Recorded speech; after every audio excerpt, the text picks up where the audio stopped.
kid, I mean, I've been a Red Wings fan since I was 5 years old, and I played hockey, and I'm not like a rabid fan, but I get pretty interested and emotionally wrapped up in when these guys play hockey. And they lost in the 7th game, and the last few minutes of that game, actually game 6 too, are burned into my mind, especially when that one puck, they shot the puck, it bounced off the crossbar and came out, and it was just like, I can't believe this is happening. And I tell myself over and over, why do I care about these guys? They don't care about me. It doesn't have any effect on my life if we win this game or lose this game. It doesn't matter. But for some reason, and I even tried it like at night. Don't get me wrong, it's not like I stay up all night thinking about this, but especially that night and the next night, you know, I'm thinking about this game, and it's like, just let it go, disengage. Just how come I can't just forget about it? But why? And that's why I was posing the question to Carl. You know, it's so interesting how these emotions tied to learning is so huge. If you think about what we're all about when it comes to exams and testing and that thing, it's about tapping into their memory. Do they understand what we hope they understand? So if you remember my two Polish guys and the three to study or to learn, to test, to forget, you know, they intentionally realize that they're just trying to get through this, so that their intent is to forget about this. And our hope as educators, of course, is that they don't, that it's significant enough and relevant enough that whatever they do stays with them for a long period of time so it can be used later. Remember, Dewey says it's the quality of the experience for future experiences, which is very profound. Keith. Question, just to ponder, I guess. You know, when you look at intelligence and you're resolving,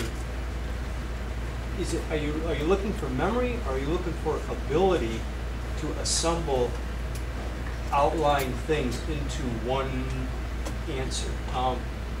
Because there's rote memory, like dates and times and people. Right. But then there's memory associated with the understanding of perhaps how different parts work and then come together. You may want to jump on that. React to that. I mean, I tend to be opinionated personally that being able to assemble parts is more important than rote memory, but unfortunately a lot of our educational system testing and stuff like that is based in part on a good definition of learning is the consolidation of information. How do you consolidate that and then reapply it? Consolidation and I guess application or reapplication of information. How do you use the information that's being given to you? If there's no relevance, that's why the rigor, relevance, and relationship thing, as much as that's being used and maybe overused, actually does have some merit to it in my estimation. Because the relevance piece is what gets to the emotional. So if it's not relevant, the emotions aren't being engaged, and so our chances that they're going to actually use whatever it is that's why we were talking some about my wife and her ability as a school principal. Her ability to focus on instruction through the eyes of the children is a gift. I don't know how she does it so well, but she always, when the teacher is asking for some help or coaching or whatever, she always places it through the eyes of those students. And it might be different for different students in that particular classroom because she knows of their family history, or she knows that they went to Cedar Point last weekend, or she knows that and she understands that, well, how can you take this objective or this little nugget of information that's so important and weave it through them, you know?